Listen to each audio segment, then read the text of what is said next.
Well, it's been a challenging start to the winter season and new year here as we look in on the Devil's Lake Basin. The wind whipping our camera around there. It's gusty, and now we got a batch of snow making its way, as you saw on the camera as well. It is just now getting into Devil's Lake with the heavier here in the dark blues making its way into that area as we speak. So this heavier band in the dark blues, it's out near Maddock pushing into Devil's Lake. It's near Jamestown pushing into Barnes County, and it's also extending all the way down to the I-29 corridor.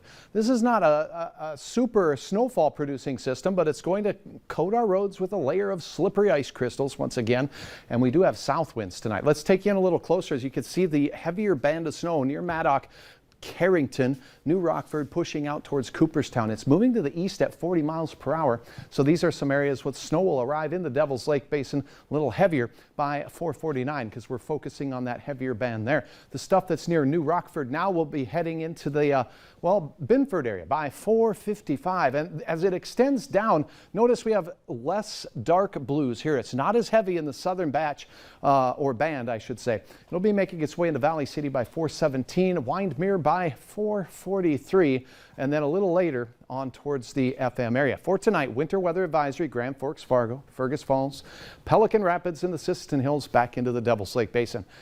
And then that lasts until about 3 in the morning. We got to change our attention to our next weather hazard. All right, let's talk about our current conditions. We still have wind chills of concern up in northeast North Dakota, and anywhere you see the charcoal grays, we have 30 to 40 below wind chills. And take a look at the wind chill indices now in the FM area. Finally at 0 degrees as we are starting to warm things up. Let's look at the air temperature out at Hector. Whoa, 0. Winds gusting to 35 miles per hour, making it feel like 22 below, so it's pretty chilly out there. We do have some flakes reported out at the airport at this hour. Hour by hour forecast shows this band of snow will extend its way into the valley and lakes country by the time we get to 7 o'clock. A quick shot of snow amounting to a trace to maybe an inch along this entire route here. We could see some more though overnight with south winds warming temperatures all night long, folks. We go from 0 to 14 by daybreak and actually in the overnight, and daybreak we're still in the teens. Batch of snow works its way along the international border as well. That's why I think you could see some areas with 1 to 3 inches in the far north. Then our south winds die. We start the day off not too bad. And all the way through the noon hour, look at temperatures. They're going to get a pretty nice boost as we go into the afternoon here in Fargo. We should see close to 20 degrees. And then after that, these northwest winds get to be a problem because there's a little fresh snow on the ground. There's a lot of old snow on the ground. And our gusty winds really pick up in the midday hours and into the evening. And from 6 a.m. to 6 p.m., we have a winter storm watch for some of our western counties. Strongest winds here where we see the yellow, Devil's Lake Basin, James River Valley, southern Red River Valley, and Lakes Country here on the I-94 corridor, a little lower up in the trees of Minnesota.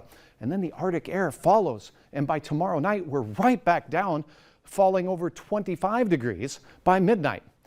This photo here, Arlene shared from the Borup and Felton area. Beautiful scene, a wintry scene there. Now, we've added a first alert weather day for Saturday. We could have some ground blizzard conditions out there. We want you to be advised. Check with the Valley News Live weather app. We update that all the time. Arctic air returns Saturday night late, falling temperatures from the morning hours from 19 down to 15 below by Sunday and 23 below that morning low on Monday. After that, I think we are going downhill. Is that right? Downhill is better than uphill. Temperatures are going to be 20 to 30 degrees through Tuesday through Friday. That looks a little better to me. Look at all that black instead of red. Can't wait. I'm right there with you. We'll get there, right? Yes, I'm in the same boat. Yeah. All right, thanks, Hutch. Like Hutch said, make sure you have that Valley News Live Storm Team weather app so you can keep up with all the changing conditions. Just search VNL Weather there in your app store and you can download it for free.